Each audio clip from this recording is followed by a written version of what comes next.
waxaan ka codsan lahaa inay Somaliland sii daayaan iyaguna nabad bay helayaan waayo hadday u ogolaadaan ictiraafkooda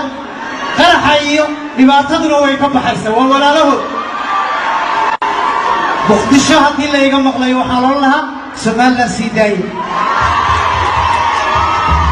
haddaan la isxaqirayn waa dad jira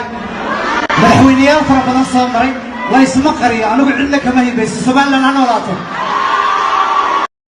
waxaan ka codsan lahaa inay Somaliland sii daayaan iyaguna nabad bay helayaan waayo hadday u ogolaadaan ictiraafkooda qaraxa iyo dhibaataduna way ka baxaysaa waa walaalahood